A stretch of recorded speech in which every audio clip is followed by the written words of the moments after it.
Hello, everybody. Hello, everybody.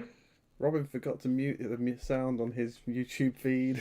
I didn't remembered halfway through, and then I couldn't read the mute site. It's like panic, panic, panic. Oh God!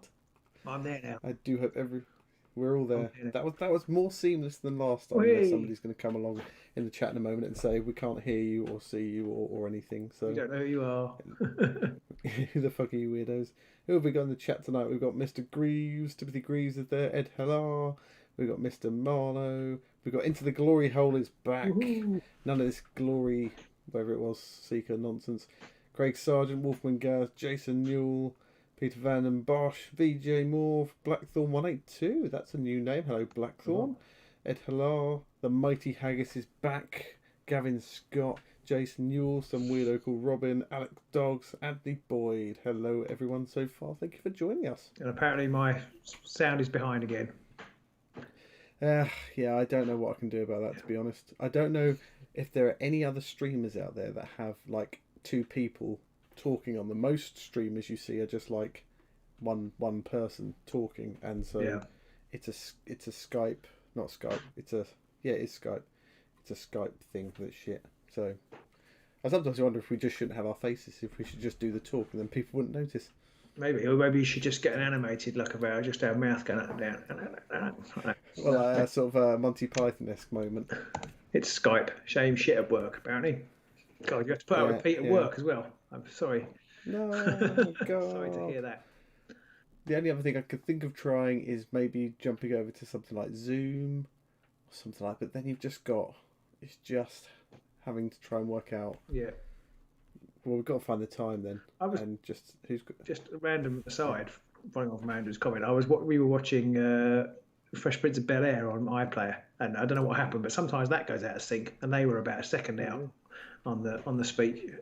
It was hilarious. That's weird. Yeah. Have you seen? I don't know if they've actually done this now. But a while ago they announced the thing. I said to people, yes. I want a new jumper just for Andrew. Brilliant.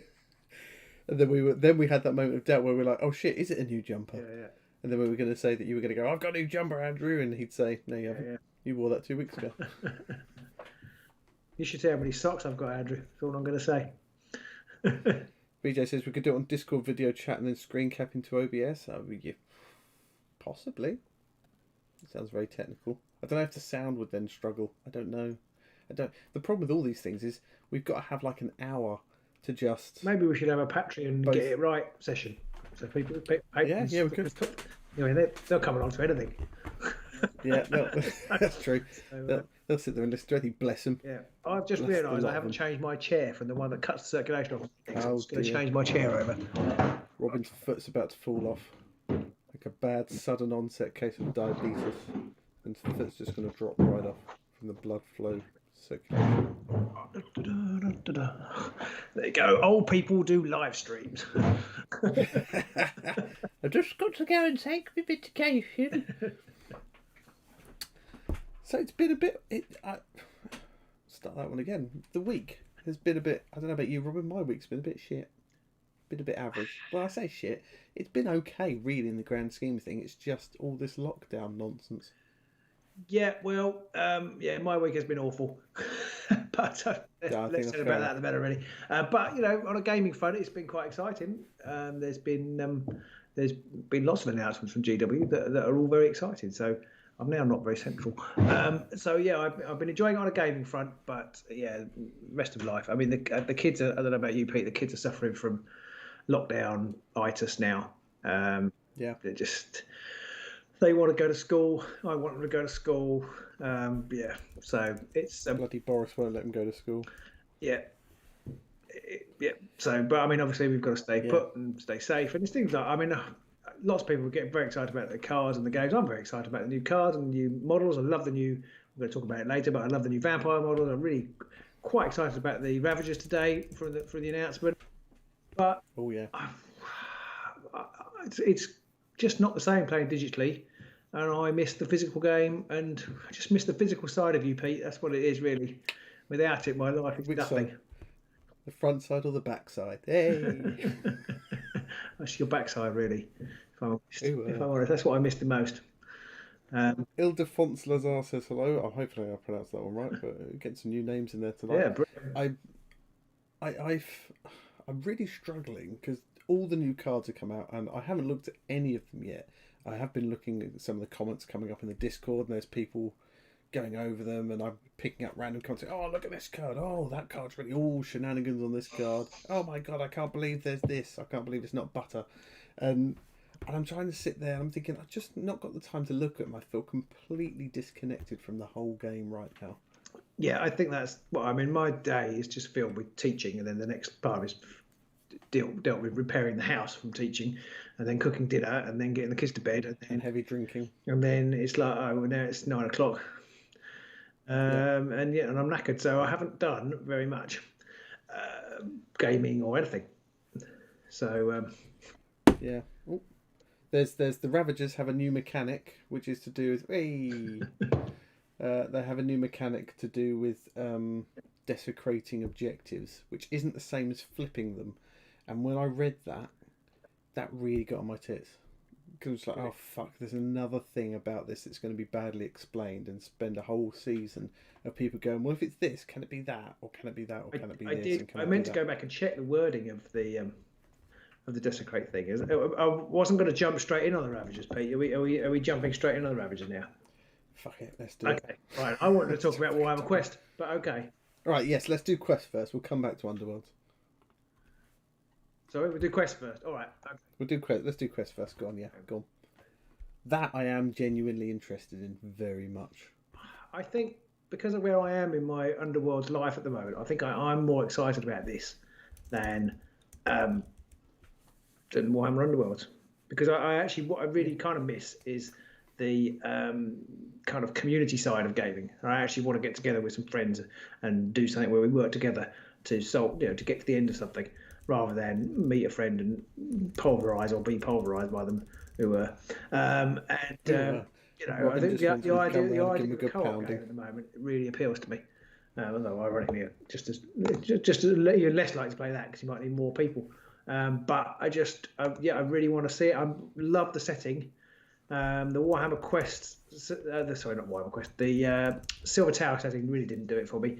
Hammerhal a little bit more, but this just seems really. I suppose it's suitably dark, but we do love the undead here at Agents of Sigmar. Pete more know more than it. Words. That one. So yeah, I'm really excited about it. I love the little website. There's not got much information on it now, but the website's great, and the figures. My God, that Witch Hunter model. I mean, I've always loved Witch Hunters from Wolfrup, and I loved the old Warhammer Quest Witch Hunter they did. I had a metal. I've still got it somewhere. The metal one they did with the pistol. But this one is awesome. But it really harkens back to that as well, doesn't it? It's not like this AOS over the top ridiculous high fantasy thing. He looks like a vampire hunter, a witch hunter from fancy battle sort of time. There's not that ridiculous overstatedness about it. No, I did love the copywriter's observation though in the thing, which is where is it? He once hunted witches, aethergeists, and cultists of the dark gods, but after he was expelled from the Order of Azir, decided to go on a massive career change and started hunting vampires instead. No, that's not a massive career change. I don't know, lifeguard or insurance. That's a massive career change. Preschool teacher. That's a career preschool change. Teacher. It's like troll slayers going on a massive career change. Oh yeah, I don't hunt trolls anymore. I hunt dragons. Yeah, it's a bit like the Judean People's Front. Fuck off with the People's Front of Judea. It's that kind of thing, isn't it? Oh, you're a troll slayer. Fuck off, am I? I'm an ogre slayer, you twat. Get lost.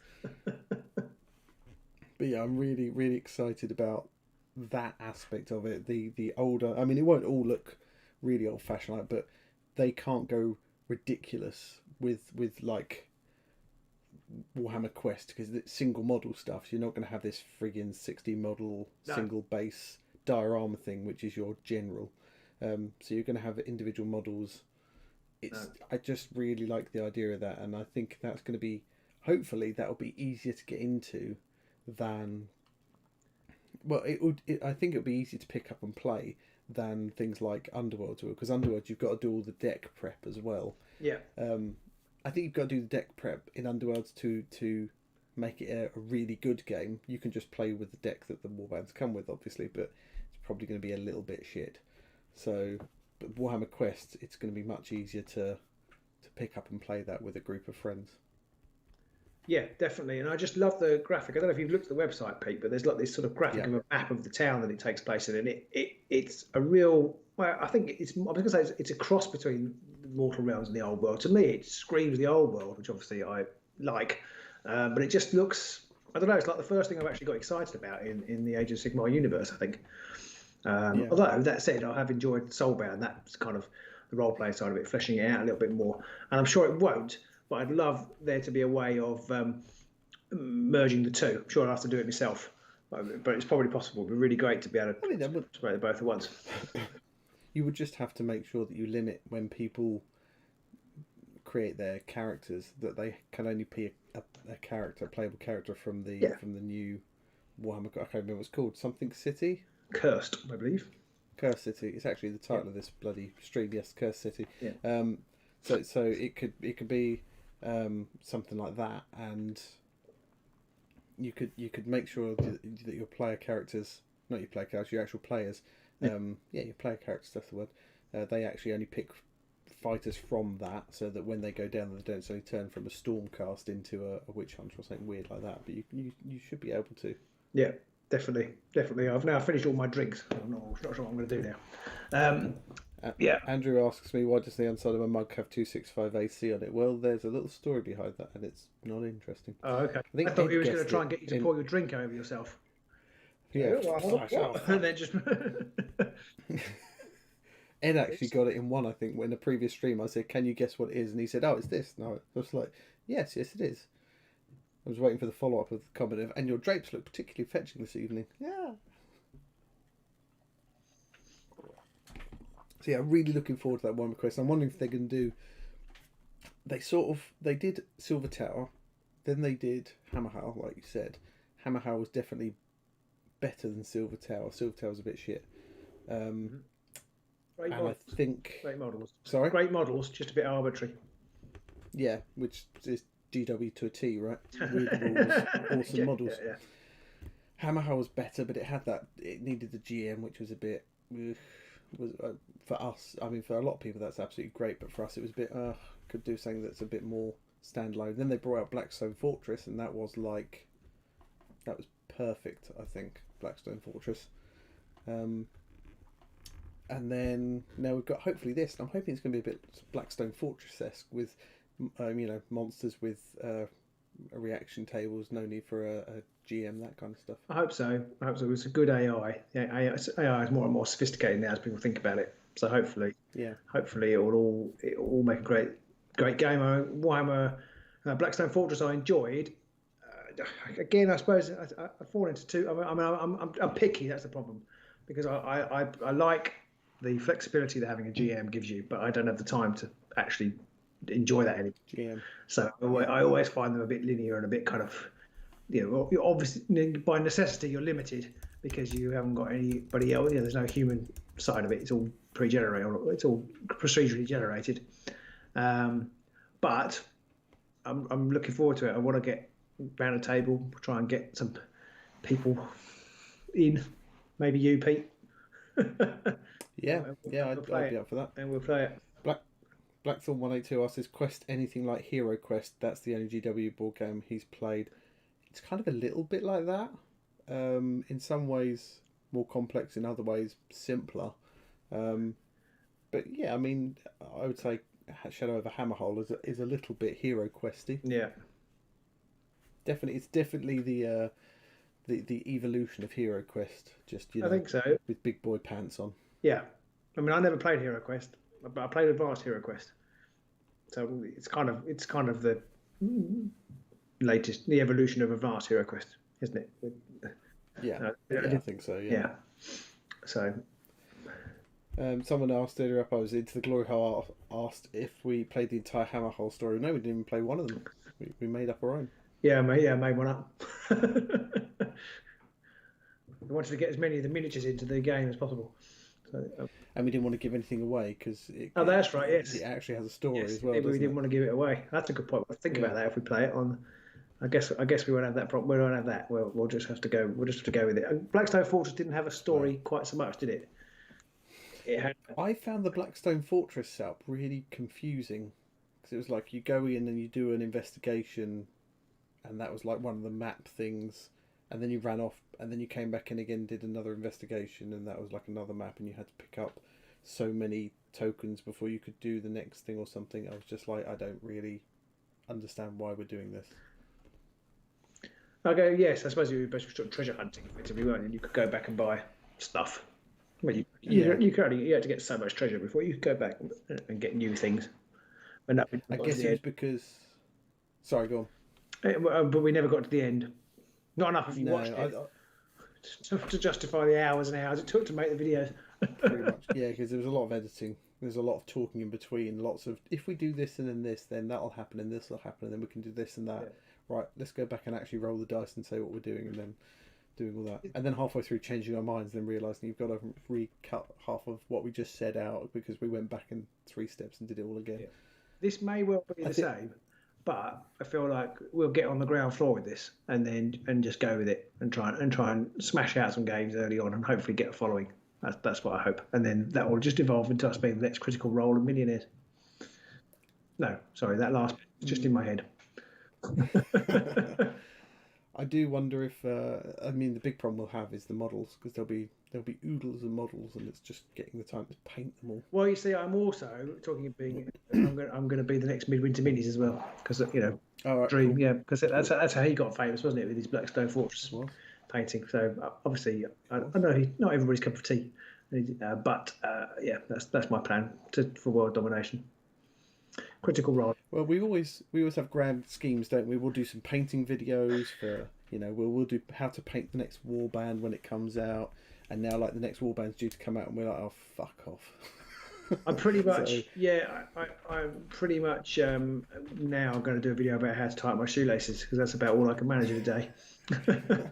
How to teach your kid factors. I might actually get some hits on that. But I don't actually know how to do it. Quite often we're both crying by the end of it. I don't know. Oh. Kids crying, I don't know, you're crying, I don't give a fuck, just shut up. John says he's on for painting some Curse City miniatures and bringing them round. Cool. Bam. That'll be cool, John. Well, John, you only live up the road, so I'm kind of hoping that you will be able to join us on our Warhammer quests. Yep. Yeah, and maybe some underworldings because it's always nice to play other people. I think it's always nice to get out there. But saying that, I mean, it's not like we're even getting sick of playing each other. We haven't played at all really since like December. So no, I am finding this is kind of getting into a kind of well-being type chat now. But I am finding it a little bit like I've almost forgotten how to interact with the real world, and it's almost like become almost like Stockholm syndrome. Almost like it's not too bad. I do want to go out, but you know what I mean. It's almost like I don't know if I don't want to go back to normal. I don't want to have to go and meet people and play people and things like that. It's becoming a bit. It's a bit worrying actually. But hopefully I'll get over that. I've found one thing that's forced me to interact with humans outside is when I take the dog out for a walk because she's still young. If we see other people walking past who want to say hello to her, or if we see other people with a dog, then we kind of need to let them interact a bit because she needs to get used to other people and other dogs and things like that. So you then have to try and make some small talk with them, and I can't do that anymore. And at the end of the meeting, when we go our separate ways, I have completely forgotten how to say "have a nice evening." All right. Every time I just sort of bye. Yeah. So yeah. See, this is it. I don't have a dog to walk, and the children are too annoying to take out for a walk. So, well, that's one good thing. Dogs are a lot less annoying to take out for a walk, and people will comment and compliment you on them more. That's true. Nobody compliments on my children when they throw themselves in the lake. It's even when we took into the pet store one day because we had to go in. This was before the lockdown, so back in November time. We had to go and pick up something. I can't remember what, some dog related stuff. And obviously we had to take her with us. Couldn't leave her at home. So we're carrying the puppy around the store. Just the number of people who wanted to see the puppy and talk to us about her and stuff like that. And you're like, we never got any of this attention when we went out with a baby. Ever. I think you're right into the glory hole.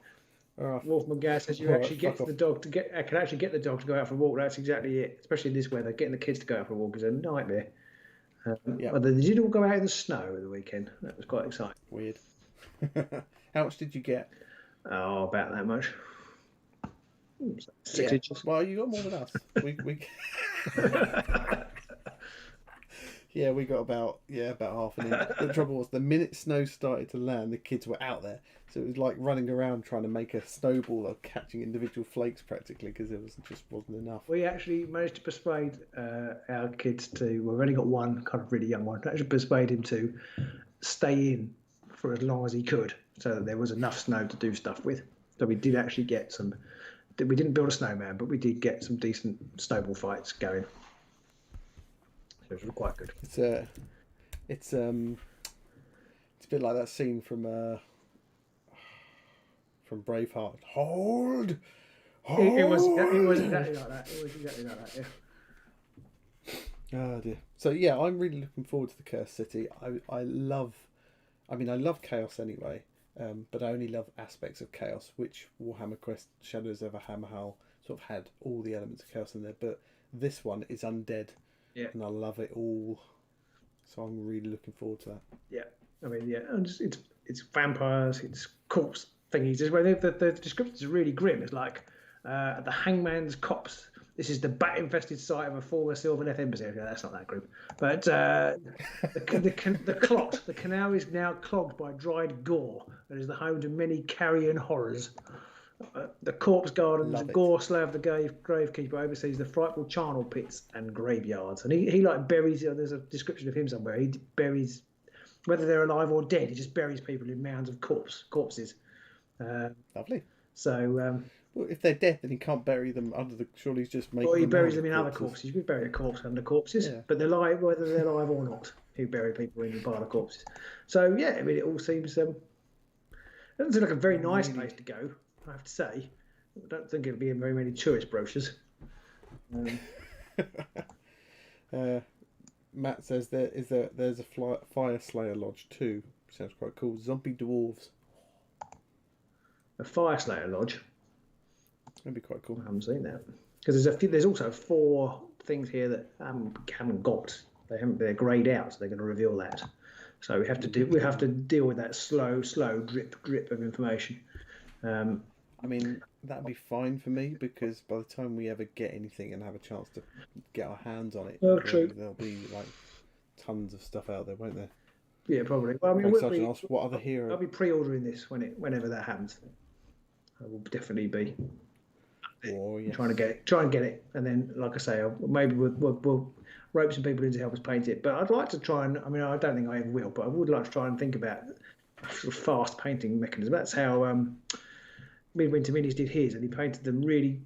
Well, I've painted them following his instructions, and I painted them really quite quickly, and they didn't look too bad. So, and I've been practicing with my Journeys in Middle-earth figures with the contrast paints, admittedly, but I've been painting those to a standard, not a decent standard, but to a standard.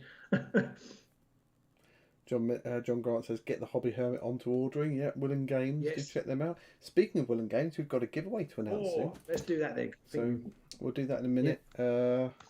No Beef says, have they said roughly when it's coming? I don't think they have. They haven't said at all. No. I'm assuming it's going to be like when did Blackstone Fortress come out? That's normally the autumn, I think. Yeah. Well, it could be autumn, I guess, if they're going to spend a while, hyping this thing up.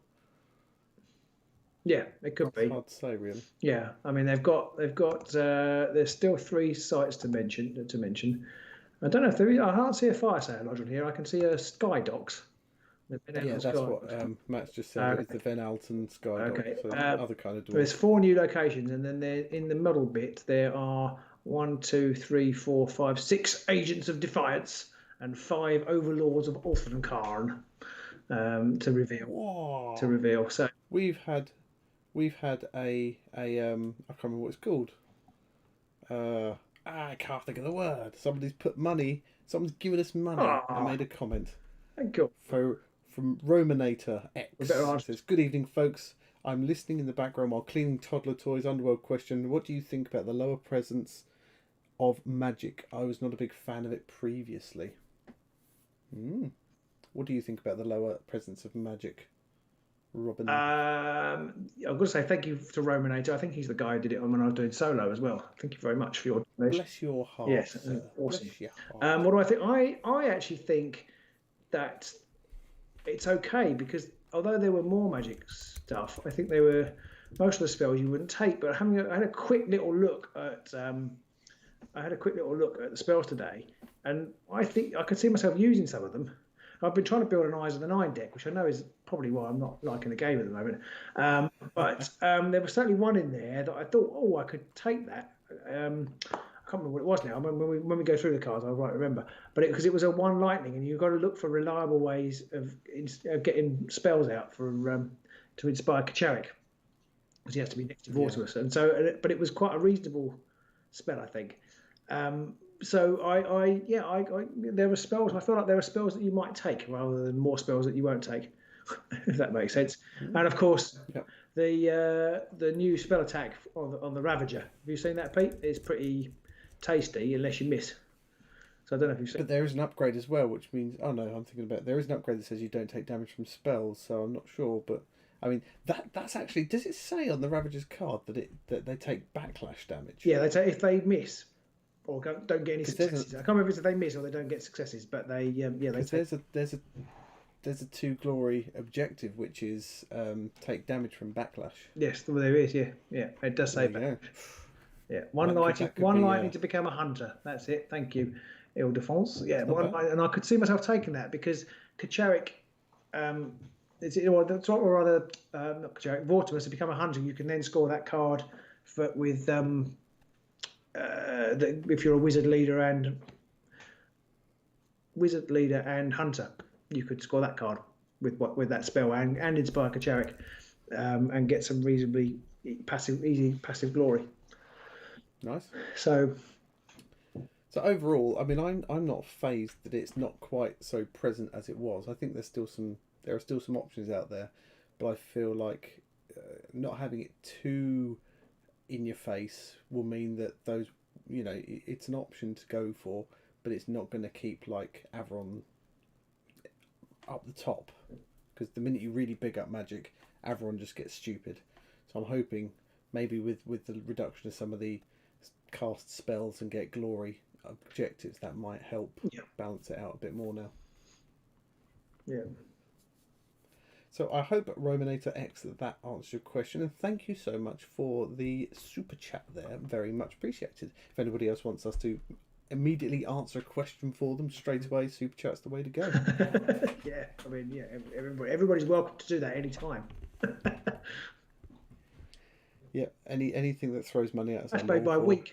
They made my week last time. It was made by a week. It's been a crappy week. That's made by a week. That I know, that's come up. I was like, oh, that's wicked. And also, anybody who fancies joining Patreon, obviously you get loads of benefits over there for the same, for a little bit of money. And at the moment, we're not charging because we're not releasing content. So you can jump on board now, and you won't get charged anything. And you can join the Discord and have the chat on there. And we've got the Discord final, which will be next week for Warhammer Underworlds Online. And we're going to do a TTS one after that. So there's loads of stuff coming. Yes, you can join for free, and then you'll be addicted and you won't be able to leave. I mean, like, we've got 37 watchers tonight. About 35 of them are our Patreoners already. So, and 10% of those are Matt on his various accounts. John Grant says there is a staff that stops backlash, so that's pretty cool. Goes with that spell we were talking about, and you can reroll attacks against quarries too with that other spell. So that's quite funky. The staff that stops backlash. It sounds like something that they advertise in the supplement, Sunday Times magazine supplements to old people. And of course, are you suffering from backlash? Just take this staff. Fecula has that already, doesn't she? She's got the upgrade with the Wretchling. Oh yeah, and a bad back. Looking at her. Yeah, well, that's her fault. I don't like hobnobs, but it does mean when I bring hobnobs to the first Warhammer to the first Agents of Sigmar gathering, and I bring hobnobs, I won't eat any, so there'd be more for the rest of you. It's a positive thing. That's true. So that's Crimson Court. Really looking forward to that. Lots of vampires. Blah blah blah. and undead and stuff, and a kind of a real Warhammer fancy battle vibe there, which we're really looking forward to. So we're going to talk about the Crimson Court in a minute, maybe, if we get a chance. And if we can, we might have a look at some of the cards that are coming up with the Chaos Warriors. But I think first, maybe we need to do this giveaway, Robin. Yes, my dislike of hobnobbers is already an unpopular opinion. I don't get it. They're just not that nice. I don't understand why it's an unpopular opinion. They're not my favourite biscuit, I'll agree. They're not. I'd rather have a bourbon or a custard cream, I think. Yeah, I think I would too. I'd certainly rather have a chocolate digestive. Oh, fuck, they're the king of biscuits, chocolate digestives. Or a jammy dodger. No, not those cheap, shitty jammy dodgers that have like the layer of cream and the layer of fake jam. Those ones suck. You always get in the Christmas biscuit selection box. Yeah. Fucking awful things. Chocolate hobnobs, chocolate digestive. No. I have to say I don't like oats very much. That's probably why I don't like hobnobs. I'm violently allergic to oats. Oh, maybe. No, that doesn't count. Delete one, you chocolate hobnob is king. No, it's just wrong. It's just like cardboard with chocolate on top of it. I just don't get it. Chocolate rice, I have chocolate Ryvita. I think the fact that you're not a fan of oats might be influencing your decision. Yeah. What about shortbread? What about shortbread? I'm not a massive fan of shortbread either, I'd say. I mean, I would eat it. I would eat shortbread. But I do like Sainsbury's do very nice chocolate chip shortbread cookies. They're very nice. I do like those. The wife bought me some shortbread for Christmas this year, because I do like a little bit of shortbread at Christmas. And she managed to buy me the one kind I'm not really fond of, which is like chocolate chip shortbread. I'm like, I like chocolate chip shortbread, so bring it to me. Oh, well, I ate it. I'm not a savage. Shortbread dunked in whiskey, I like it. Time for second dinner for a Marinator. So, do you want to do the giveaway now? So we had the giveaway, which was from Will and Games. It sent us a load of dice and cards and things to send out. Yeah, we've got it all in the box here. We've got the I can show you because they're right in the box. So we've got packs of these, which are the alternate art for the Beastgrave to start warbands, Grashrak and Wild Hunt. We've got the dice from Night Vault giveaway pre-order, and we've got a bag from the Night Vault pre-order as well. We've got 7 packs of those to give away. So that's what we got, and the challenge was very simple. You had to go on to Facebook and post a picture of your painted warband with a little story behind it. And we then went through and picked our 7 winners, didn't we? We did. And it was tricky. Somebody's talking about whether Jaffa cakes or biscuits or a cake. It is indeed a cake, and we've had a big discussion on our Discord about this. And one of our Discord members is an accountant, so he was telling us about the VAT application, VAT implications of it, and that's the court case. So that's the sort of thing you could, if you do join our Discord, that's the sort of thing you can on Patreon you can find out about. 24/7 wall-to-wall bullshit like this, just all day, every day. Sometimes it's about Underworlds. That's just Pete's feed. Sometimes it's about the channel. Sometimes it's about biscuits. Sometimes it's about God knows what else. Where do I sign up? Mighty Haggis said. Well. Oh, just over on Patreon. Sorry. If you really want to sign up, you can find us on Patreon. I don't know if you've got a link. Is there a link in the description, Pete? Well, there's a link in the chat. Link in the chat. There you go. Exactly, Philip Lancashire summarised it perfectly. Cakes go hard, biscuits go soft. Exactly. Didn't they actually prove the court case by making a massive Jaffa cake and then leaving it out for a couple of days before the court case? And they brought it along and then just went, see that? Fucking hell, it's a cake. I'm not sure. I think so. I think that's exactly it. I don't think they prepared at all apart from that. The main defence solicitor guy was like, don't worry lads, I got this one in the bag, take the weekend off, see you on Monday. Gazbaggle says he's sorry he was late, he was building his death guard. Well, that's a very reasonable way very reasonable reason to be late, especially for Pete. Yes, yeah, definitely.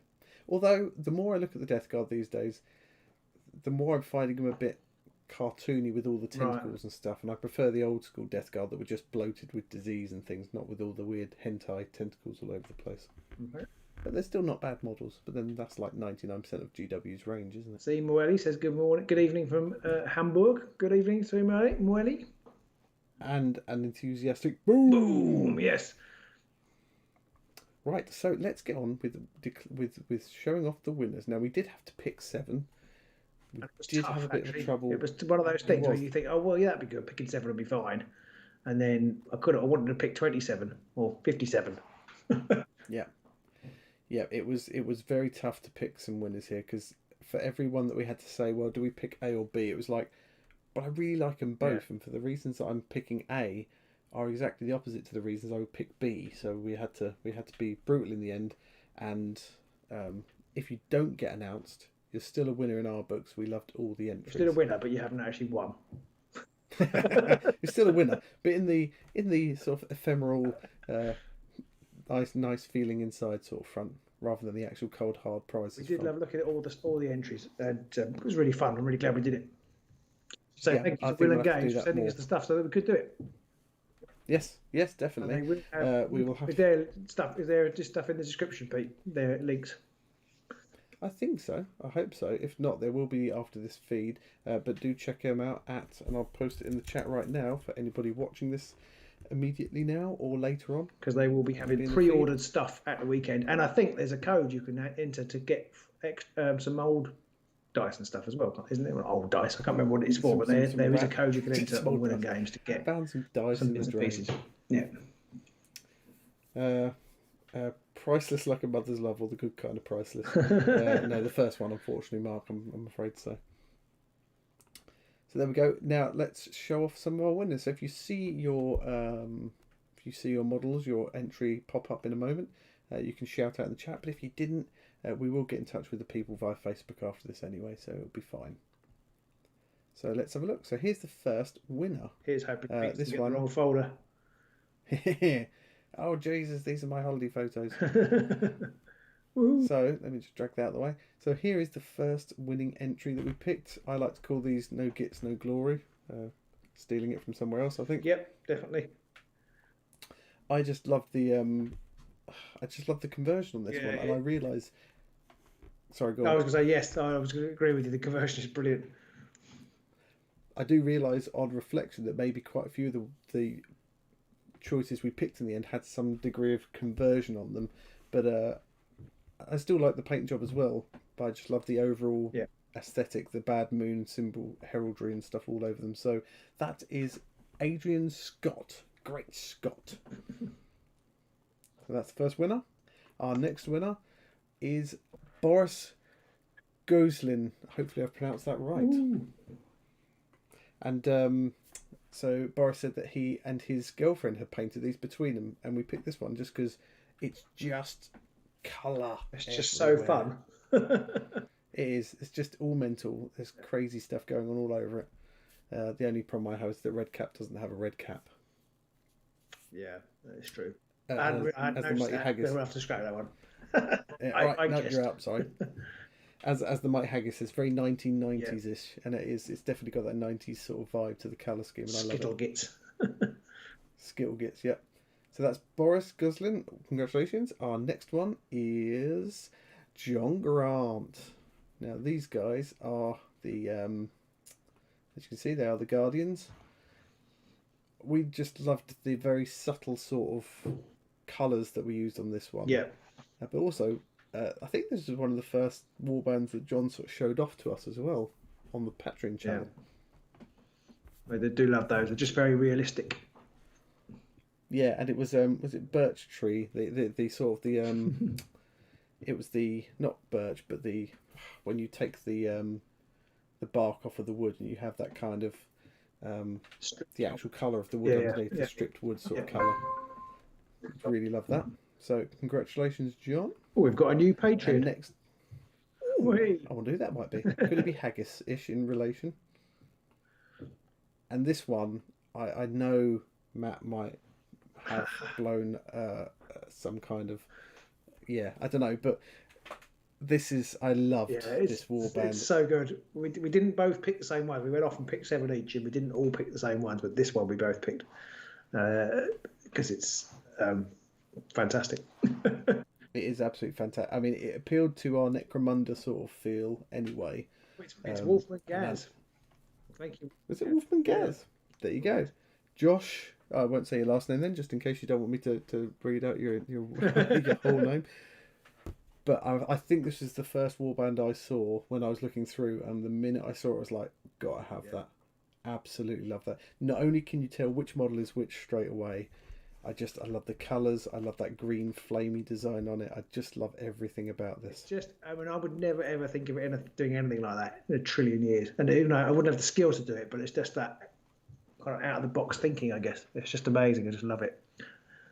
Yeah. I think even Matt. He says it's like the only model he deemed acceptable. So there you go. That is high praise. That is high praise. I mean, that makes you a winner on its own. So there you go, Josh. You have one as well. I think we've only got a couple left. We had, and this one is by Matthias Biski. I don't know if it's a silent B, BSKI. Matthias. It's a Hrothgorn from the Empire. How is that not going to win? I think whoever did this, they just knew Robin's going to be looking at these. We've got to do something Empire related. This is brilliant. I love this. Again, I think this is one of those ones that we both sort of, when we were going through it, we both were like, we've got to have the ogre. Yes, we do have to have the ogre. I love the hat, just the mustache that they've modelled on. It's just fantastic. My only regret is that we can't see the rear of the model and see if there is still a sheep in the bag, if there's something else in there. So, Matthias, well done. Congratulations. I think we might have one more. I can't remember how many we've done now. Here's the next one. And this is one of my... Oh, God, I've clicked the wrong button and it's all gone horribly wrong. You've definitely got 2 more. For God's sakes, I clicked the wrong thing. Now it's all gone to pot. Let me open that one again. It's exciting. Oh, all your memories in one place, Pete. Both your memories in one place. There we go. Right, slight mistake there. There we are. And this one is by Matty Peter, and it's nothing to do with his name. Apart from the fact that it's like my name, just backwards. This one we picked because I'm not usually a massive fan of the, I think they call it synthwave kind of look. You know, I'm not a massive fan of I'm trying to think of the word I'm trying to think to describe it. It's not very realistic. It's very stylized, synthwavey kind of. But I love the colours that they've picked with this. I love the purples and the yellows. It works for this because you've got that kind of residual bone colour at the top. I think that's why it works. Yeah, I really like it. I think it's really well executed. Absolutely love this one. So, Matty Peter, you have one as well, and we are on to our last winner, and it is... it's by Milky Paints. Now, he didn't bribe us into picking him, because some people might recognise that Milky does paint models for us. Yeah. But when he painted these ones, and they are ones he painted for himself, he hasn't painted these as a commission or anything like that. I just absolutely love... Well, we both absolutely love these models, the amber bone design of the weapons, They are awesome. So Milky Paints, Tom, you have one as well. Yeah, the Thedra, I think, is the somebody said they love the Thedra. I think that is probably the centerpiece. Although I really love Jagathra. I think that's a brilliant Jagathra model as well. Can I sort of show them a bit more? There we go. Yeah. That's. Although, wasn't it that the nameplates that came through to start with were completely wrong on one of the models? One of them was wrong. Yeah. Yeah. But I just love the I mean, even like the detailing on the cloak that he's put some of the texturing on the coat there and on the cloak and stuff. But those amber bone weapons as well, I just loved them. I just thought they were brilliant. Yeah, really good. So well done, everybody. I mean, there were as we said at the beginning, there were so many possible choices. It would have been great to to give you awesome cards. We didn't have so many. Yeah, I personally would have loved to have been able to give everybody some that had entered, frankly, because that's the worst part about doing these competitions is you have to only pick some out of a group. Yes. Yeah, we will have another competition coming up. We were going to announce it tonight, but then there's quite a lot to talk about, so we decided we would record a separate little video for yet another store we've teamed up with called Xenos War Games, and we will do a competition with them. They're going to have a Direchasm box up for grabs and a couple of other things, but we'll do that as a separate video. But look out for that. That should be out later in the week or maybe at the weekend. There's another chance for you guys to win here on the Ages of Sigmar. Woo! Woo! We're just becoming a giveaway channel. I mean, I don't mind. I quite like giving away stuff. It's quite fun. Yeah. And obviously, if you do join our Patreon, just a little side note there, we do have a monthly competition running there most of the time when we're actually up and running, which you can enter every month. And that is we do have to pick a winner on that one. We can't randomly choose somebody because of the law. The law, but they are always quite good fun things that we have people entering. There's all good fun stuff. That's so just the next one that comes up. Just to reiterate, they're not running at the moment because we're not charging. Yes. Once we're charging again, we'll be running again. Up and running again. Yeah. So there we go. There are the winners. Congratulations to everybody, and thank you for entering. To everyone who didn't win, please do enter next time, because I think we have multiple people who watch us on the channel who have won stuff recently. So it's real. It does happen. Brilliant. And again, thank you to Will and Games for making that possible. Yes, do check Will and Games out if you haven't got a current favourite supplier of all your GW plastic crack needs. Do check out Will and Games. They've got really good prices. There are so many places to get from now. They're really great for the hobby. But yeah, Will and Games, check them out. Right. Insert Underworlds charging puns. Yes, I mean Underworld. I didn't realise they're 25 quid each. Yeah. I swear it was like 10 quid last time we bought some. Then it feels like a year ago. It is expensive, isn't it? Yeah. Yes, I guess it's everything's. Games Workshop prices go up quite a lot, don't they? Yeah. Sorry. Out of all the games, things like Underworlds are pretty cheap to do. Yes. Sorry, I'm having a couple of technical issues. Let me know. If you can't hear. Is it him or is it stuck? Oh, okay. Yeah, I was getting stuck too, Pete. It says it's stuttering. Yeah, that's right. So it's stuttering and it's stuck. Yeah. I'm not sure what's going on. Everything should be running. First Warbands 17 pound 50. Are we still stuck? I mean, it's working down. It seems to be working for me fine. So it stuttered for me too, and I thought it was just me, because sometimes mine drops, doesn't it? But yeah, a little bit. Seems to be back. But I didn't do anything, so I'm not sure what was up there. But bugs. Sorry about that. You didn't miss anything. What's up, Doc? Big there. Seems okay. It's just the sheer volume of giveaways. It's made the whole thing go into a hole. I think it was after the giveaway was announced, everybody left, so the whole thing just sort of fell over. Still 31 people in. Hooray! Seems okay. Yeah. Into Glory Hole said the first Warbands was £17.50, so that's about nearly a 40% increase over a couple of years. Kind of, is it $250 a season? More than that. Yeah, more than that. It seems a bit crazy.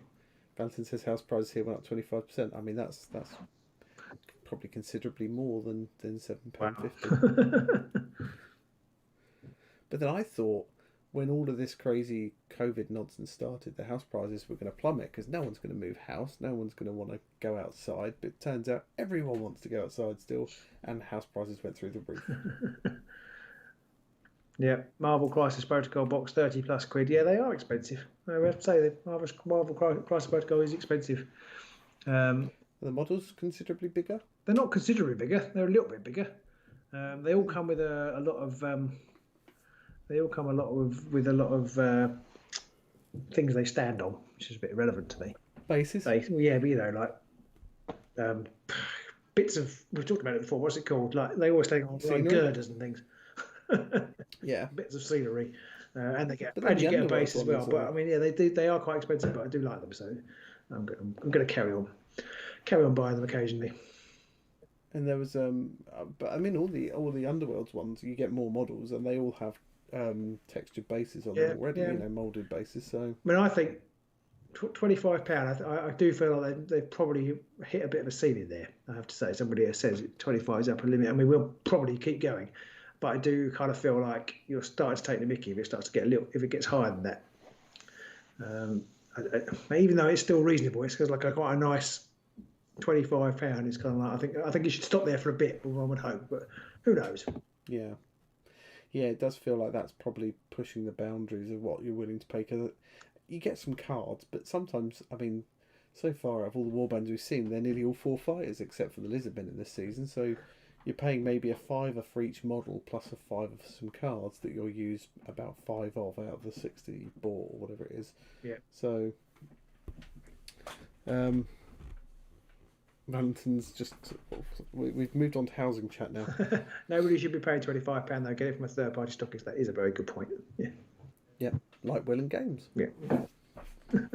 I'm not sure. I mean, I very rarely buy from GW now. The only times I tend to are maybe for paints if I'm after something specific that I can't find on other sites. Yeah. Maybe spray cans. I just ordered some Middle-earth miniatures for my brother-in-law because some of the made-to-order ones. But apart from that, I know I never use them. Yeah.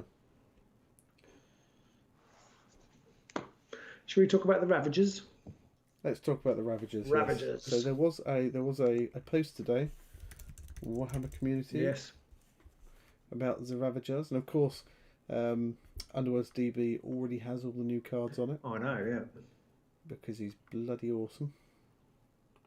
But let's go and have a look at Kagra's Ravagers. I keep reading that as Khadgar, which was something from World of Warcraft, I think.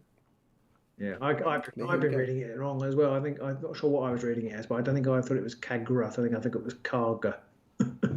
All right.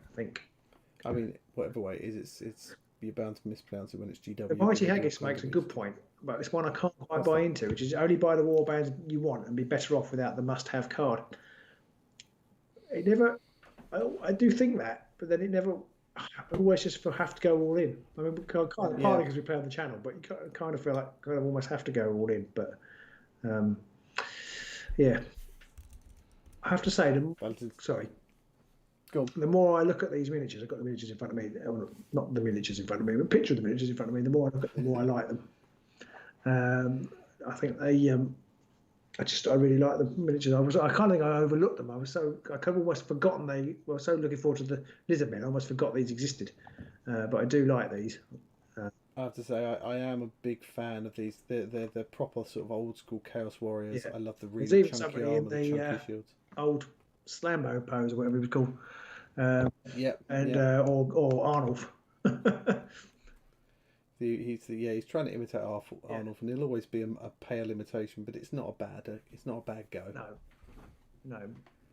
And I think the paint job of these is really good as well. Get the GW one, the community one.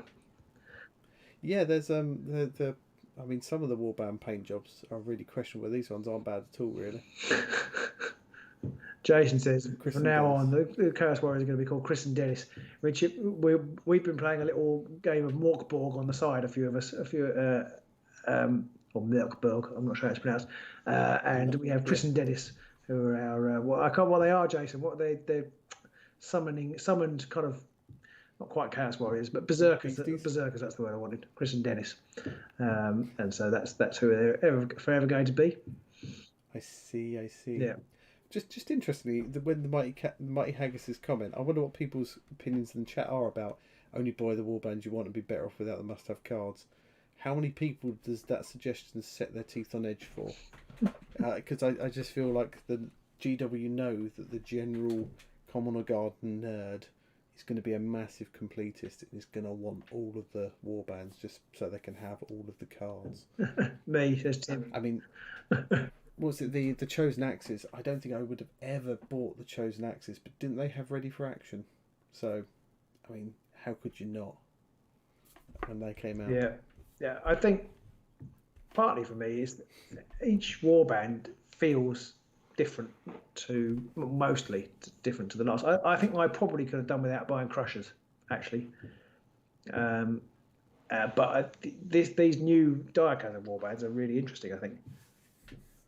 Yeah, they definitely got. I don't know what it was about Beastgrave. There were a few warbands in there that we liked, but I mean, even both of us sort of were a bit bleh about a lot of the Beastgrave warbands, weren't we? Mm. Yeah, I think we definitely. Yeah, I think maybe it was lockdown and what have you, but definitely. John buys everything, but I think John buys everything. The yeah, dice, yeah. card sleeves. The Crushers, I still leave me card. I don't think I'll ever play them. I love the models. I don't even know the models of those, but anyway. I really like their play style as well because it's really straightforward and they seem to be really good at it. Yeah. Milky doesn't play competitive. He's not fussed about owning all the warbands. Yeah. Well, don't worry, Milky. If you ever come along to the garage and play a game, you can proxy cast. Beastgrave seems to start a bit slow and then pick up. I mean, Nurgle, I loved. The warbands sucked, but I loved them. Frostgorn, I'm on the fence about a bit. I definitely didn't really like the wolves. I didn't mind the Grim Watch. I liked Frostgorn because he heralded the objective flipping as a thing. I think made that more of a thing, and I like that. So I always associate that with him. And I love the trap. Yeah, the trap is an awesome model. I did like because Grimwatch had held the crown for what seemed like an eternity, in really sort of passive, boring objective play. It was nice to see someone come along and unseat them by just pissing all over their meta. Yeah, Valentin's made an interesting point. He says he buys all the warbands, loves them for playing, painting, and for webcam games, but he doesn't collect other GW games. Too dangerous for his bank account. I'm interested to know: has anybody bought into Warhammer Underworlds as their entry into Games Workshop and then gone on to play other games? Because I feel like you might be in for a bit of a shock, not just because of the expense, but because of the rules for Underworlds are comparatively tight. And I just wonder whether anybody stepped sort of beyond Underworlds if they were new to GW. Yeah, definitely. I know we've definitely got some people in the chat now. Some of our Patreons have said, Underworlds was my I think it was Valentin. In fact, it was like Underworlds was the thing that got him in the first place. I might be misremembering that, but I think that's right. And a lot of people like us and John have been out of the game for many a year and were old schoolers and have got back into it because of Underworld, so we're very aware of where that meth addiction leads. So we're sticking pure. We're definitely sticking with the soft stuff instead. Yeah. Definitely. So let's have a look at Kagra. Why do they always make these names so they're really hard to pronounce? Kagra Usurper. So she's got a fairly chunky mace on her. Yeah, it's demon bound, not soul bound. It's demon bound. Should hopefully be chops bound. Whap. 2 hammers, 3 damage uninspired, which is pretty tough. Yeah, that is. Back 1. That must be one of the better off the bat attacks. Yeah. Good solid stormcasty. Move 3, 1 shield, 4 wounds. 4 wounds, goes up to 2 shields when inspired. The weapon attack doesn't change though. She gets an extra shield and an extra move, but no extra damage on her attack. But it has knockback. Knockback still isn't really a massive thing. Knockback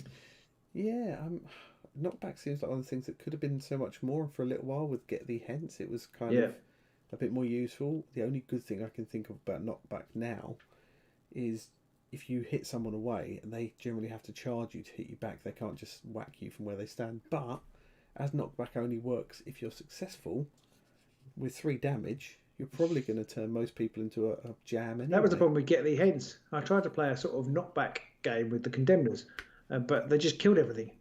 If they hit, they splattered it. It's just wham, dead, wham, dead, wham, dead. And then they have the sacrifice reaction, which is after an activation in which this fighter's attack action takes the target out of action. They really need to find a better way of wording that. Desecrate 1 objective in the same hex as this fighter or the target, which is, that's pretty flexible. And then it adds a desecration token to it's flexible. It's an interesting one, isn't it? because you know, people are wanting to jump on objectives traditionally, certainly under Beastgrave, but now maybe they'll be less wanting to. If they don't, you're still can jump in their spot if they're near an objective. It's only one range though, so I think people can avoid objectives. This isn't that powerful, and I've realised it's a reaction after activation. So if you've got any sneaky reactions you can play after an attack action, you can screw it up. Yeah. And when she inspires, doesn't really change much at all, as we've already said. So that's Kagra, pretty solid leader. Nothing massively spectacular, but I think you just want a nice solid leader you can rely upon. And the next one is Zarsha Bittersoul. We have a question from somebody called Vaz BS, who's Brazilian. Shops at Troll Trader, which ships to Brazil. Do we know any other similar stores? I don't, I'm afraid. I don't know if anybody else does. We have one of our patrons is Patreon supporters is Brazilian, isn't he? But I don't think he's on the chat tonight. But I don't know. But he lives in the UK as well. But he might know. Yeah. He might know of ways of getting stuff to Brazil. But I don't know. I'm afraid. But I do know Troll Trader. I've heard of Troll Trader before. Yeah. I don't know if Willing Games would. I suspect with COVID and everything, shipping abroad has become quite painful. And Brexit. Not that Brazil would ever be affected by Brexit, but it seems to have fucked everything up. So probably it would be messed up. There is a new car Valentine which does extra damage if you have knockback, but the target cannot be driven back all the way. But I wondered how often that would happen. I don't know. When I read that card, I thought it's got potential to be great. But again, if you're doing 3 damage, they're probably going to be jammed. Yeah, I mean, not everybody will be, but no. But with 3 damage off the bat, maybe that 1 damage is the thing that. Although I feel like it might be an upgrade with its own weapon that's knockback 2. So I've got a feeling that it won't actually apply to this attack. I can't remember. We'll get to that. We can see if we get to it. Yeah. So the next one we've got is Zarsha Bittersoul, who has a fairly standard Pui Sorcerer Staff, 2 range, 2 hammers, 1 damage, and the Spike Tongue Curse, which, as we discussed earlier, if the attack fails, the fighter suffers backlash, which I quite like. Yeah, Valentin says, is there a way to remove desecration tokens? The text on the card tells us to see desecration tokens, but he couldn't find anything. No, I haven't seen anything. There's just a little bit at the beginning of the text for these guys. But I haven't seen anything that removes them, which is a bit worrying because a desecration token, it goes on an objective and fighters can no longer claim it, meaning you can shut down your opponent's attempts to score objectives such as supremacy and temporary victory. Yep. Let's see what it says in here about desecration. Desecration, that's what you need. The desecration. Sorry, I'm showing my age there. Desecration isn't in the glossary. If you want to be a record breaker, or an objective breaker, I suppose. I think it's one of those things like poison or whatever or there was other things in Beastgrave didn't appear in the glossary because it's defined. It's got to appear somewhere in the rulebook, hasn't it? Yes, well, not necessarily, no, because it can be defined by the card, not defined with the tokens. Although if you haven't got tokens. Oh no, that's shit. See, desecration tokens, right? There must be a desecration token rule in here somewhere. If it's not in this rule book, I'm really pissed off. Into the glory hole says he suspects the desecration rules will be a card in the box, which is what I was trying to say, but I wasn't saying it very clearly.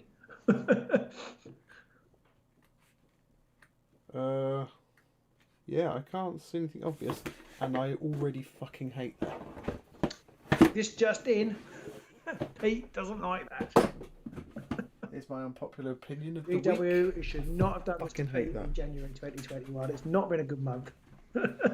That's shit. I really don't like, because if you don't buy them, if you are able to not, if you can withstand not buying the warbands you don't want. That fucks me. I don't like it. I just don't like that. I think if it's a base rule that affects the whole game, which it does, you come along, you've got this special thing that should be in the base rules. Okay. I don't like that. Paint Battle and Roll trying to get us to play Middle Earth instead. And just another mechanic guessed at by the power cards, and I think apparently our man has suggested that it will be in the box. Well, it must be. It's not in the rules. No. Don't like that. Don't like that at all. It means that not everybody will have access to it. some people will play it whilst misreading it massively to their own benefit, and then it'll just affect gameplay because people will just start to, abuse it because they'll just say, oh, it's this, and the other person will be like, oh, okay, I don't know, I haven't got it, so I'll just take your word for that. Don't like that. So how long will we be before we start singing Sacrifice? We're playing. It's a sacrifice. Not very long. Not very long at all, even before we start playing.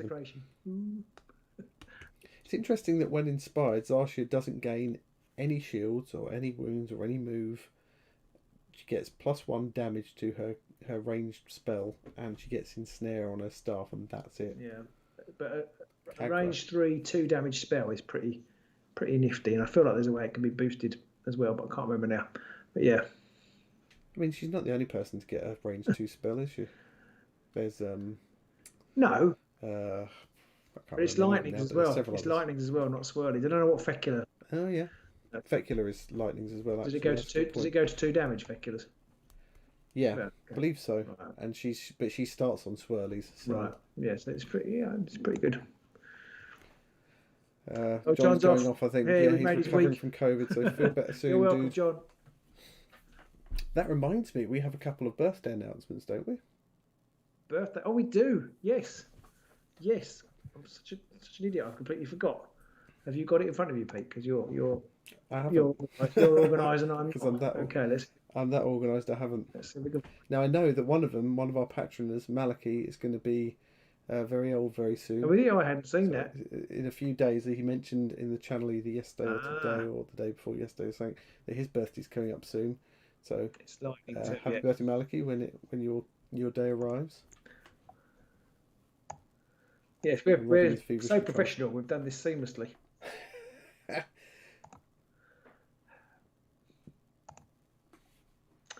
Was it in the... Anyway, whilst Robin looks for that one, I'm just going to talk about the cards a bit more. Zarshia looks a bit shit, the artwork on the card.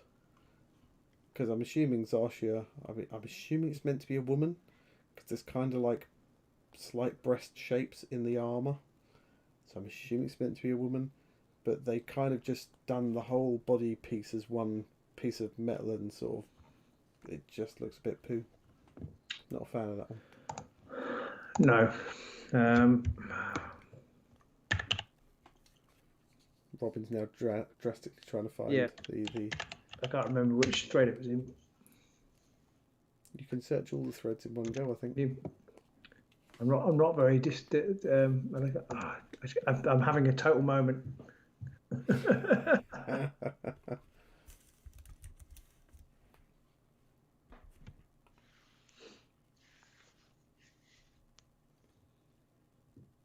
Was it not in Dad Chat? Oh, was it Dad Chat? You see, we have Dad Chats and everything. We have Dad Chats and all that kind of stuff. Could have been Dad Chat. I thought it might have been the live show chat, but I'll check Dad Chat out. Oh, it could have been live show chat. No, it wasn't in there. There's so many it wasn't in there. Problem is, we've talked so much that it's bloody it's way up the.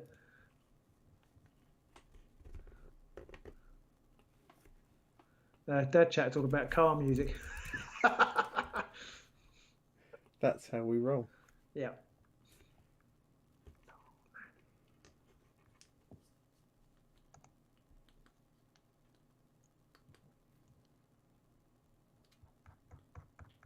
Right, you carry on talking about Kagra or art. Okay. Kagra. I'll talk about Kagra. Kagra. Gavin Scott's already got bored of this. He's now he's off to bed. Painting Spider Gwen is making him tired. I could see why that would. So good night, Gavin. Good night, Gavin. Have fun. I'll show us your Spider Gwen when you're finished. Yeah. Do stick it in in Facebook. Yeah, stick it on there. Just said have fun. Why would I say have fun? Someone going to bed. This is why I can't talk to people anymore. Have fun. With lockdown. Well, you never know. Have fun. Once upon a time, well, maybe that might be a possibility. So we've got next. We've got Dower Kragan. I mean, who comes up with some of these names? Dower Kragan. But there we go. He's got the Hellforged weapons. It's 1 range, 3 swords, and 2 damage. They do all have the same Inspire mechanic, which is 3 or more desecration tokens on the battlefield. Can you desecrate the same thing more than once? We don't know. Can you have more than 1 token on an objective? We don't know. We'll find out, I guess, on Saturday. Thanks for that, GW. He's got another range 3, 1 shield, 4 damage attack, and he has the despoil and the sacrifice mechanics as well. He doesn't really improve very much when he inspires either. He gets 1 extra move and he gets cleave on his attacks, but that's it.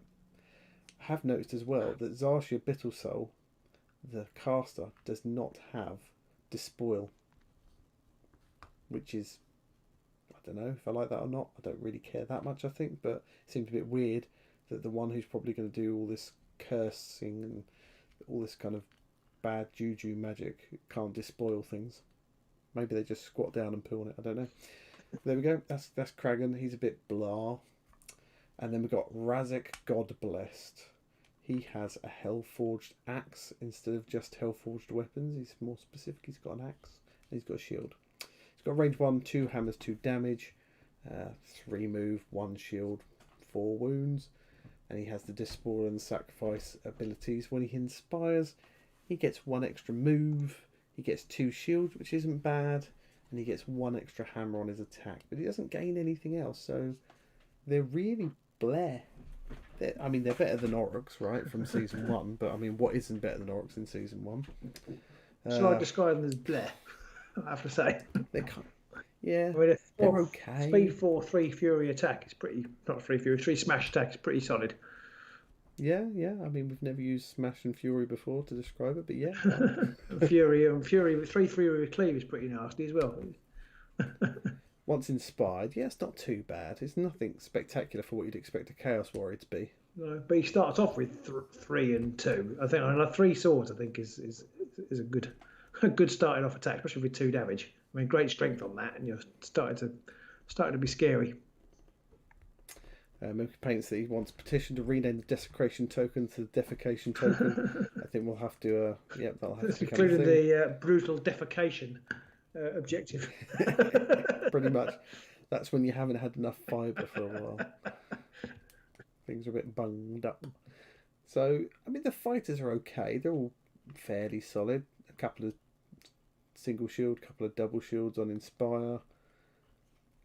They're not oh my god good, but they're not bad at all. There seems to be some sort of orc fight going on in the chat, which we might just have to watch how that goes.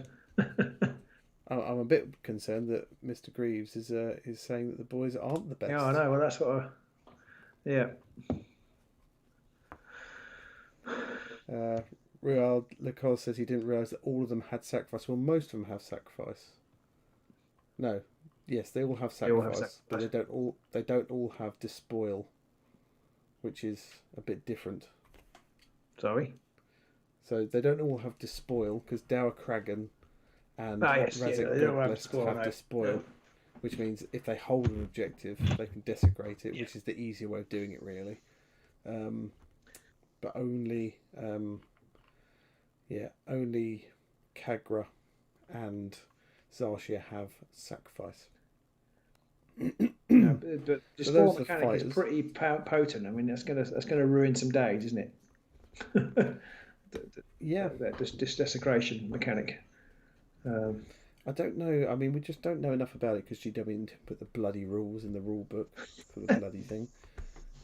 But I mean, once we'll find out this Saturday what the rules are around it, and I'm sure they'll be incredibly clearly worded and won't be confusing whatsoever. Thanks a lot, fucking GW. That we'll be able to work out a bit more of what it means. Yeah. I assume that you cannot, whilst an objective is desecrated, that it can't be used to hold. You can't hold it. But how you get rid of that desecration token, I don't know. Well, I haven't seen a way yet. I assume you can still flip them if you're playing Feed the Beastgrave, but I'm assuming they don't count as flipped if you are playing Feed the Beastgrave, if they're desecrated, if that makes sense. Yeah. So you still need to do that. Yeah. But that's the annoying thing about this whole thing they've added in for me is that it's like, if it's this, then it's this, but if it's not this, then it's that, but if you're doing that, then it's this again still. And it's like, well, it's a bit like when you describe the hands of a watch to somebody, and you've got that kind of confusion of, the first hand is the hour hand, the second hand is the minute hand, the third hand is the second hand. It's that kind of moment. Hello, VJ. Send you a message, VJ. Comes in, call you. Yeah, got a message. If you could answer it, that would be great. on Discord. On Discord, please. Sorry, thank you. Not related to anything, but just. We haven't talked about the Crimson Court yet. We're still on the Ravagers. Yeah, I think at the top balancing it just says that the desecration tokens, if there's one of these on an objective, fighters can no longer claim it, meaning that you can shut down your opponent's attempt to score objectives, such as supremacy and temporary victory. But it doesn't say that they're destroyed. It just means you can't claim them anymore. Yeah, and I kind of feel that it's just going to be one of those things that's going to cause confusion and people going, oh, but what about this? And then it's one of the first things that's really made me feel like as a I don't think we should have got you on tonight, Pete. You just you're too down.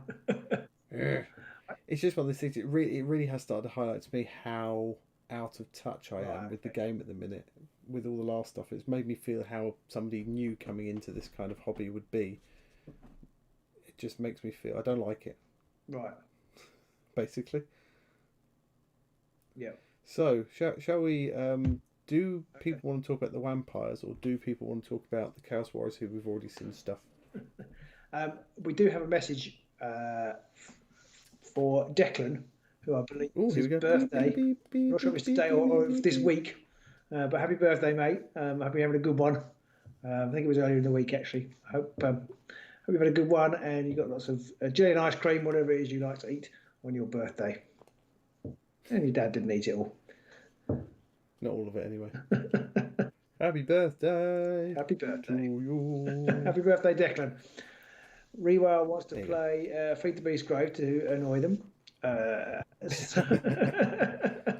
And flicking them so they can't desecrate them and inspire. Yeah, it really mixes things up, which is, I think, really interesting. I do wonder whether it's just going to make things even more hell for leather aggro, because why take the risk to play objective play? That's what when you kind of come up against these guys, and that just ruin your day. There's at least two ways now of excellent. Good to hear you enjoyed that, VJ. Brilliant. I mean, it doesn't get much better than this, right? I mean, yeah, you might have had Atom leave him a message before, but nah, it's nothing compared to us. I feel like with those guys, the Chaos people having a chance to make an objective unclaimable, and also the tech that's already there to flip objectives and destroy objectives, playing an objective grabby deck is just not a good idea at all anymore to even attempt. Oh, Valentin's off to bed. Good night, Valentin. And of course, if it doesn't destroy the objective, then you can't necessarily score things like. I have to clarify that. I'm coming around to your way of thinking. Things like infestation or coveted spoils, where. Yeah, I mean, do they still count as an objective if you can't? It says they can no longer. Well, I guess we need to see the actual wording, because they can no longer claim it, but that doesn't mean that it doesn't necessarily mean that it's been taken out of the game. So yeah, I'm coming around to your way of thinking, Pete. But hopefully, the card, when it's actually got rules printed on it, will be clear. Hopefully. Have you played any GW games ever? Or clearer then, clearer. Trouble is, you've got all the stuff like Infestation, which was a card that was written back in season 2, which will probably have different wording on it, and then they're going to need to do FAQs for hundreds of cards that say it does work on that card, but it doesn't work on that card, and it does work on this card, but it won't work on that card. There will be that, and there'll be different interpretations. So it's going to be an interesting, fun experience pre-FAQ where people are arguing over it. Yeah, I think that's the thing that I always dislike, and they've added this new dynamic without actually including the details for it in the main box. I don't like that at all. No. But what can you do? It's there. We can't do anything about that. No, but I do love some of their cards. I mean, they've got some really strong cards, I think, that are going to be really interesting to see how they play. They're going to be all about getting up in their opponents' faces, which you'd expect really from Battle Chaos Warriors. They like chopping beans to pieces, but I think there's quite a lot of bonuses for being in your opponent's half and things like that. So looking forward to seeing that. Somebody did point out as well that if you do do things, if you do things to remove the objectives to stop them inspiring, they probably don't care. No, that's a very good point. Masses from inspiring, so just play them a bit like Guardians. Assume that they're not going to inspire. You don't need them to inspire, and just smash them from there. Mark Reynolds has mentioned, and I will mention it because it is a very good point. Right at the bottom of the article, there's possibly the best card, or the most exciting card, which is Beast Trail. Choose one friendly hunter or quarry with no move or charge tokens that's in an edge hex. Place that fighter in another edge hex, and then give that fighter one move token. So it's basically hidden paths that's slightly more restricted, but not a lot more. Plays a bit more into that. And it's a universal ploy, and it's a pretty great ploy. I think I'm quite looking forward to seeing that. It's all right, I guess. It's okay. It's not bad. Yeah, it's definitely going to stop people camping up the back of the board, but it does make me worry that warbands like Moloch are just going to go pop. Oh look, I'm going to smash you to pieces. Yong Jing says, "I love the leader only card, so you can still give them to Zarisha if you have the right card." Yeah, she can switch to be a leader. That's pretty potent, that card. It makes her a leader. If your other leader's dead, I can't remember what it does, but it's pretty. Yeah, makes her the leader, gives her a level, gives her +1 wound. Yeah, it's. I think there's on their various choices. You can choose one, can't you? I do like there are some really nice looking ploys in there. There's no, it's not that one. Sorry. There's things like feign weakness, which looks quite cool. If you have the primacy token, you give it to your opponent, but you gain a spent glory, so there's that potential. And feign strength. I didn't quite understand feign strength when I read it through the first time. Feign weakness. No, there's feign strength as well. Oh, okay. I was talking about feign weakness. I haven't looked at feign strength. Yeah. What's that? Gain the primacy token. So you play the ploy and you gain a primacy token. If you have the primacy token at the end of an action phase, discard the primacy token. This effect persists until the end of the round. Does that mean you cut? Yeah.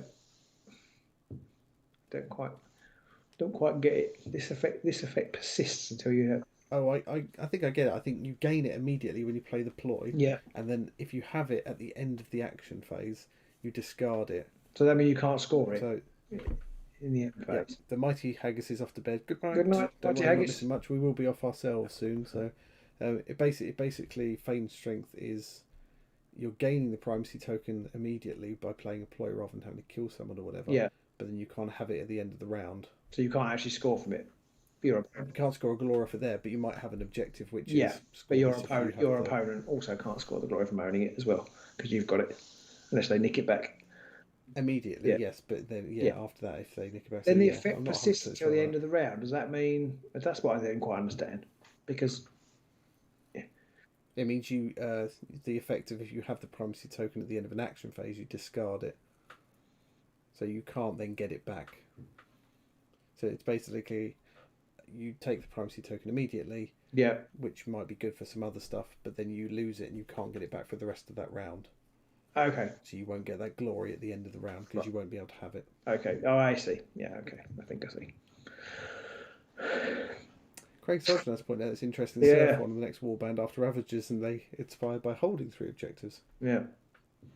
Yes, they're going to be an interesting matchup. That when they probably in the initial release schedule would have been released at the same time. That'd have been quite interesting. Yeah, that would have been much more interesting. So there's just some really nice looking cards in there. Some of the artwork is really good on them as well. I was just seeing one. There's Macabre Feast, which looks awesome. Play this after a friendly fighter's attack that takes an adjacent enemy fighter out of action. Remove any number of hunger tokens and gain heal for that number of tokens, which is quite cool. That's a really nice one for the vampires. Yes, try and wait and see how that hunger mechanic kind of drops out. There aren't that many ways of adding tokens here.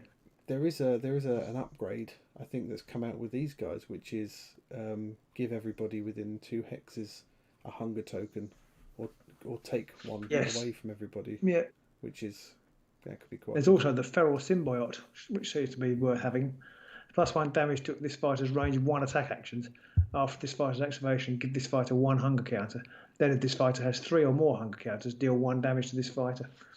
So, I mean, it's going to be a while, but unless you're giving them in other ways to actually to start taking damage. Not very often you do 3. Three. It feels to me Activates me 3 times. Quite like that card.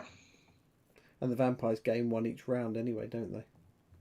Do they? I hadn't really looked at that. Yeah. So there's a thing which says something about the curse, right? Which is at the end of a round. I think it might be at the end of the round if they haven't killed somebody or something like that. They gain a hunger token. I like Yongjin's hot take, which is Razan and Kragan feel like not useless basher and hacker. Pretty much. I think that's pretty close.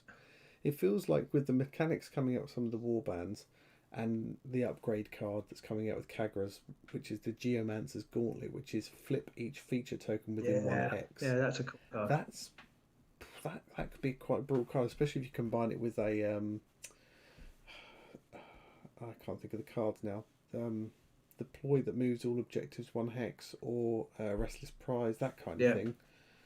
You could have maybe 2 or 3 objectives within a hex of you, and be able to flip possibly 3 hexes. That's pretty. It's an action, which is interesting. I don't think you'll be doing it that often, but you may only need to do it once. Interestingly, again, it's got a lizard man on it who they need them up to. That's true. To inspire. But maybe he's flipping them back. Maybe that's what it is. Side. And the Ravening Stone has got the Mechanolith kind of keyword on it, which is interesting. So I wonder if we're going to see some Mechanoliths in the game. That's the fight, the hunter. That's the one where you can give hunger counters, but it is a Mechanolith, which is another new type of card. What the hell is a Mechanolith? Well, I guess it's meant to be like a monolith type because it's a stone. I'm guessing it's like that kind of thing. All of these extra keywords is starting to do my head in a little bit. Yeah. There's. I mean, I know poisons haven't really featured. And I think it was mentioned on the Patreon chat that poison seems to have just gone away now. There hasn't been anything else since. And they're kind of a bit of a flash. Well, they've got traps, haven't they? And they seem to be better because this hope sink trap is better than any of the poisons. And obviously, the other trap, Slip Rock, which is causing all sorts of people to be upset, is really good cards too. Jason says he's got to go. See you later, sir. We'll be wrapping up ourselves, and I think Tim says he really likes the new wound card. Which wound card do you mean? The Macabre Feast one? Oh, right, sorry. Yeah, I'm not sure. And Joseph Bingaman says, welcome to Warhammer Underworlds The Gathering. It is getting a little bit like that.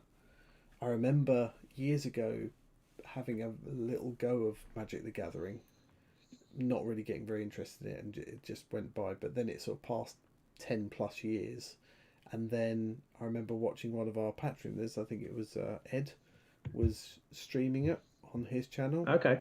And suddenly there were zones, and you had to do things with cards, and you had like swamps and forests and stuff, and I was like, what happened? This is not what I remember. It was just suddenly. It's always been swamps and forests, but yeah. But it was just suddenly all of this stuff, and I can't express because I think there might be children watching. But I remember watching that and thinking, I do not remember any of this. The Vamp Leaders are Wizard and Hunters. Yes, sorry. Yongjin said the Vamp Leaders are Wizard and Hunters. They can automatically score the Master of Many Paths. It feels like he's got the spellcaster one just because he's a vampire, and vampires have to be spellcasters. And I wonder if any of the others will as well. No. Obviously, the dude with the bat wings won't.